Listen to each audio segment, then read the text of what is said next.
Welcome to arts with us. My name is Shubham Kushwaha. हम अपने PYQs के सीरीज़ में सोशलॉजी के जितने भी 2023 के प्रीवियस ईयर क्वेश्चन हैं उनको हम सॉल्व कर रहे हैं। इस कंटेंट में आपको हिंदी और इंग्लिश दोनों में क्वेश्चन मिलेंगे, उनके एक्सप्लेनेशन भी आपको हिंदी और इंग्लिश में मिलेगा। इस PPT को आप हमारे टेलीग्राम चैनल से प्राप्त कर सकते हैं। न्यू पैटर्न, जैसे जैसे 2 ईयर या लास्ट 3 ईयर्स में हमारे एग्ज़ाम का पैटर्न चेंज होता जा रहा है। मैच द कॉलम वाले क्वेश्चन बढ़ते जा रहे हैं, स्टेटमेंट वाले क्वेश्चन बढ़ते जा रहे हैं, या आप देखेंगे तो असर्शन एंड रीज़न वाले क्वेश्चन ज़्यादा बढ़ते जा रहे हैं। तो हम न्यू पैटर्न या ट्रेंडिंग्स को देखते हुए अपने PYQs को सॉल्व करेंगे। हम गलती क्या करते हैं कि हम सिर्फ MCQs को सॉल्व करते हैं। MCQs मतलब जो 1 लाइनर जैसे क्वेश्चन होते हैं हम उनको सॉल्व करते हैं, और हमारे एग्ज़ाम पैटर्न में ये वाले क्वेश्चन ज़्यादा पूछते हैं, जिसके कारण हमें एग्ज़ाम में थोड़ा सा डिफ़िकल्टीज देखने को मिलती है। आप हमारे टेलीग्राम चैनल को भी ज्वाइन कर सकते हैं। यहाँ आपको PPT और PDF मिल जाएगी। ये सीरीज़ आपके असिस्टेंट प्रोफेसर एग्ज़ाम में भी काम आती है। ना कि सिर्फ असिस्टेंट प्रोफेसर एग्ज़ाम में, बल्कि जो सेट के एग्ज़ाम होते हैं, स्टेट सेट के एग्ज़ाम होते हैं, वो भी उसमें भी आपके लिए काम आती है। या वर्ग एक का जो पेपर होता है उसमें भी आपके लिए ये काम आता है। So let's start. हमारा फर्स्ट क्वेश्चन है, question is domestic violence according to the feminist scholar is related to. Question का मतलब है कि डोमेस्टिक वायलेंस किन किस चीज़ों से रिलेटेड है according to the feminist scholar. Gender inequalities, secondary status of women, patriarchy, education of children, या एडवर्टाइजमेंट। अगर हम देखें तो एजुकेशन जैसे जैसे बढ़ता जाएगा चिल्ड्रंस में या फीमेल्स में, वो हमारे लिए डोमेस्टिक वायलेंस हमेशा कम करता जाएगा। एडवर्टाइजमेंट से भी हमें अवेयरनेस सीधे ही दी जाती है डोमेस्टिक वायलेंस की, इसलिए ये दोनों ऑप्शन तो बिल्कुल गलत है। अगर हम एलिमिनेशन मेथड से करें तो E वाला ऑप्शन जिसमें आएगा और D वाला ऑप्शन जिसमें आएगा वो गलत हो जाएगा। सो ये तीनों सही है कि हमें जेंडर इनइक्वालिटी से डोमेस्टिक वायलेंस देखने को मिलेगा, सेकेंडरी स्टेटस से मिलेगा, पैट्रियार्की से मिलेगा। नेक्स्ट क्वेश्चन, ये इसका एक्सप्लेनेशन है, आप देख सकते हैं।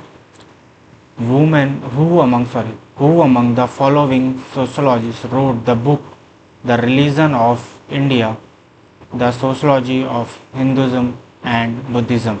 The Religion of India या The Religion of China या Religion of Sociology जैसे बुक हमेशा मैक्स वेबर ने ही लिखी है। इसका करेक्ट आंसर होगा मैक्स वेबर। इसकी कुछ अन्य किताबें हैं, जैसे कि economy and society, sociology of religion, the city, very very important book, and ये भी वेरी वेरी इंपॉर्टेंट बुक हमेशा पूछता ही है, the Protestant ethics and the spirit of capitalism. Next question हमारा है, मैच करने के लिए इधर साइड आपको थ्योरी या कंट्रीब्यूशन दिया हुआ है और इधर थ्योरिस्ट दिए हुए हैं। सो फर्स्ट ऑप्शन है ड्रामेटोलॉजिकल, पोस्ट मॉडर्निज्म, सिंबॉलिक इंटरेक्शन या फिनोमिनोलॉजी। इधर आप देख सकते हैं थ्योरीज दिए हुए हैं। सो हम जानते हैं कि फिनोमिनोलॉजी से कौन रिलेटेड है, अल्फ्रेड शुल्ज, ठीक है। ड्रामा के स्टेज से कौन रिलेटेड है, इरविन गॉफमैन। तो अगर हम इससे देखना चाहें कि D का ऑप्शन ये वाले में, तो इससे थोड़ा कन्फ्यूज़न बना रहेगा, बट इरविन गॉफमैन अगर हम देखें तो सिर्फ इन दोनों ऑप्शन है, तो ये दोनों ऑप्शन क्या हो जाएंगे, कट जाएंगे। पोस्ट मॉडर्निज्म के एक ही थिंकर इसमें दिया हुआ है, दैट इज़ माइकल फूके, ठीक है।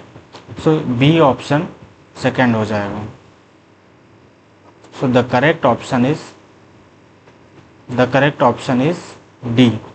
आप इससे भी देख सकते हैं, यस ड्रामेटोलॉजिकल का यहाँ पे तो थोड़ी ऑप्शन में गलती हो गई आई थिंक, यहाँ पे थर्ड ऑप्शन होना चाहिए। सो ड्रामेटोलॉजिकल का इरविन गॉफमैन दिया हुआ है, तो correct answer is D। Next question, identify the types of sampling among the following which is the inferential statics can not be applied. निम्नलिखित में से उन प्रतिचयन प्रकार को चिन्हित कीजिए जिसमें से अनुमानिक सांख्यिकी अनुप्रयुक्त नहीं हो सकता है। सो इसका करेक्ट आंसर है सी। देखिए, अनुमानित पूछा है तो प्रयोजन के थ्रू या पर्पस सैम्पलिंग से हम उसको अनुमान नहीं, जब प्रयोजन है तो अनुमान सिंपली गैस नहीं किया जा सकता है। सो इसका यहाँ पे एक्सप्लेनेशन भी दिया गया है, that is influence can not be applied the purposive sampling. Sampling is the non probability sample select based on the characteristics of the population study purpose. Objective sampling is the different from the feature sampling and is also known as the decision making or selective or subjective sampling. So correct answer is a C. 15 question हमारा, ये 5th question हमारा for today. Arrange the order of economy in economic sociology. Basically इसमें पूछा है कि हमारी economy की growth कैसे हुई है। अगर हम थोड़ा सा देखेंगे तो सबसे पहले जो प्रिमिटिव, जिसमें हम हंटिंग एंड गैदरिंग वाली सोसाइटी थी, ये हमारी पहले थी प्रिमिटिव। सो इसी से हमारा सही हो सकता है कि पहला इसका ऑप्शन क्या होगा, आई थिंक सी। थोड़ा सा टाइपिंग एरर है यहाँ पे सी होना चाहिए और यहाँ पे बी होना चाहिए। सो इसका करेक्ट ऑप्शन होगा सी। पहले आया प्रिमिटिव, उसके बाद आया कॉलोनियलिज्म या कॉलोनियल इकोनॉमी, उसके बाद मिक्स जिसमें कि सोशलिज्म या प्राइवेटाइजेशन या कैपिटलिज्म को देखते हैं। न्यू लिबरल का मतलब होता है कि हमें ट्रेड में जितना ज़्यादा हो सके उतना ज़्यादा हमें छूट देने के लिए, या जो टैक्स होते हैं या जो रूल्स एंड रेगुलेशंस होते हैं उनको क्या कर देना, कम कर देना या मिनिमाइज कर देना, दैट इज़ न्यूलिज्म या नव उदारवाद के नाम से हम उसको जानते हैं। सो इसका करेक्ट ऑप्शन यहाँ पे दिया हुआ है एक्सप्लेनेशन के through. Next question, Auguste Comte has given 3 stages of thinking for the development of society, which is the third stage. हमें देखना है कि अगस्त कॉम्टे की जो 3 स्टेजेस दिया था उन्होंने डेवलपमेंट का, उसमें से थर्ड स्टेज क्या है। सो इसका करेक्ट ऑप्शन होगा, अगर आप जानते हैं तो इसका करेक्ट ऑप्शन होगा दैट इज पॉजिटिव या प्रत्यक्षवादी। ठीक है, इन्होंने दिया था धार्मिक चरण, थियोलॉजिकल स्टेज, तात्विक या मेटाफिजिकल स्टेज, या प्रत्यक्षवादी that is positive stage. 17th question या 7th question, the classical notion of poverty includes. गरीबी की शास्त्रीय धारणा में सम्मिलित है सरप्लस पॉवर्टी, एब्सोल्यूट पॉवर्टी या रिलेटिव पॉवर्टी। सो इसका करेक्ट आंसर होगा दैट इज बी, क्योंकि एब्सोल्यूट पॉवर्टी देखी जा सकती है और रिलेटिव पॉवर्टी भी देखी जा सकती है। द क्लासिकल नोशन ऑफ, इसका एक्सप्लेनेशन देखते हैं। The classical notion of the consist of absolute poverty and relative poverty. Absolute poverty का मतलब होता है the condition where the household you live is below the level of requirement to maintain the basic standard of living. मतलब कि हम ऐसे standard से नीचे रहें जो कि हमारे बेसिक मेंटेनेंस के लिए ज़रूर, जैसे कि फूड, शेल्टर या हाउसिंग। रिलेटिव पॉवर्टी क्या होता है, defined from the social perspective standard of living compare to the economic standard of population living through the surroundings.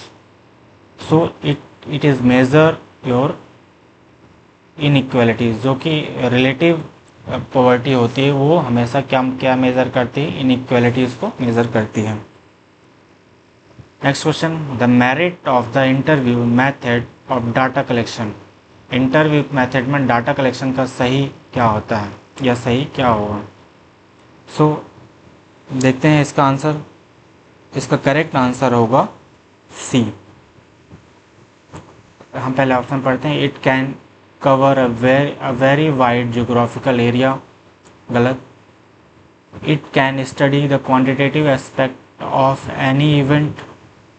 It is an effective way to study abstract personal. It is useful in the identification and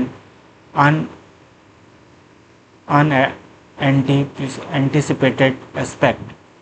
देखिए, interview हमेशा एक personal होता है और यह प्रतिवादी के अप्रत्याशित प्रश्नों में भी उपयोगी होते हैं। मतलब कि अगर हम किसी के पर्सनल के भी सारे एस्पेक्ट जानना चाहते हैं तो उसके लिए हम इंटरव्यू मेथड ही अपनाते हैं। इंटरव्यू मेथड डाटा कलेक्शन होता है।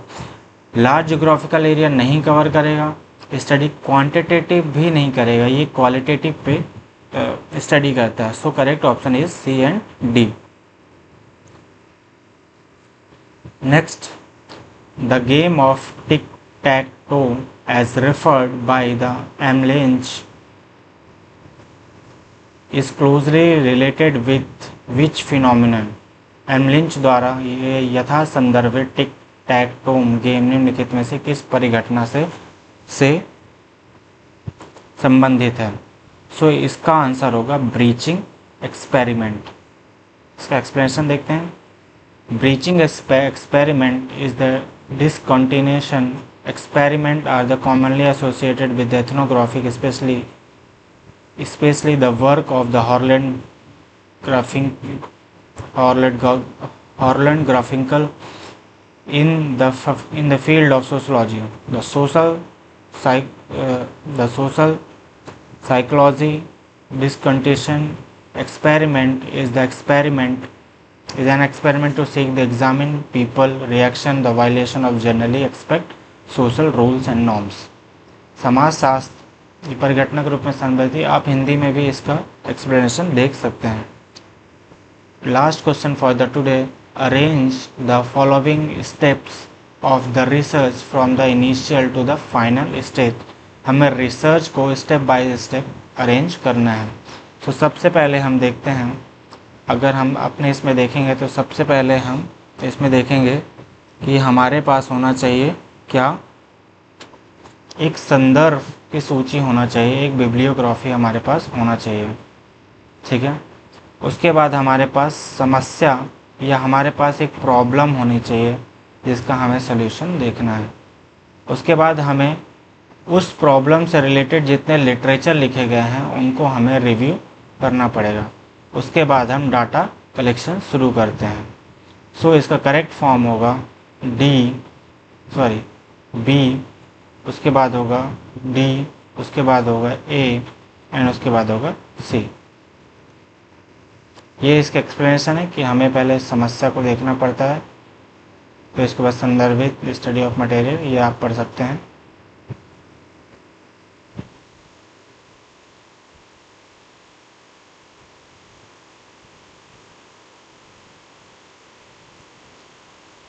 आई थिंक इसमें थोड़ा सा मिस्टेक हो गया, इसको फिर से हम एक बार ये क्वेश्चन देखते हैं। सबसे पहले हमारे पास यहाँ पे मिस्टेक है। आई थिंक ये वाला ऑप्शन सही करेक्ट होगा। हमारे पास सबसे पहले एक समस्या होनी चाहिए, उसके बाद लिटरेचर रिव्यू होगा, उसके बाद हम डाटा कलेक्शन करेंगे, उसके बाद हम बिब्लियोग्राफी बनाएंगे। So correct option is a B. Sorry for the error.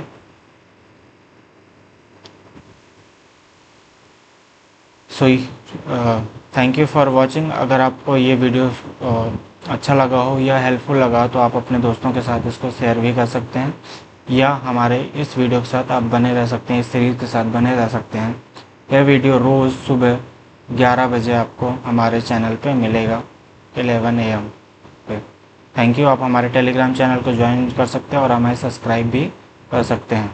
हमारे चैनल पे एक शॉर्ट्स की सीरीज़ भी चल रही है जिसमें हम PYQs ही डालते हैं। पर डे 2 शॉर्ट्स हम अपलोड करते हैं, जिसमें कि 2 क्वेश्चन अपलोड करते हैं। हम यूट्यूब स्क्रॉल करते रहते हैं, अगर हमारे पास 2 शॉर्ट्स भी या 2 क्वेश्चन भी पर डे आ रहे हैं तो हमारा थोड़ा सा टाइम बचता है, हम उससे भी सीख सकते हैं कुछ। Thank you for watching and keep stay tuned with this series PYQ series. हम 2023 के सीरीज़ को हम कंप्लीट करेंगे। Thank you.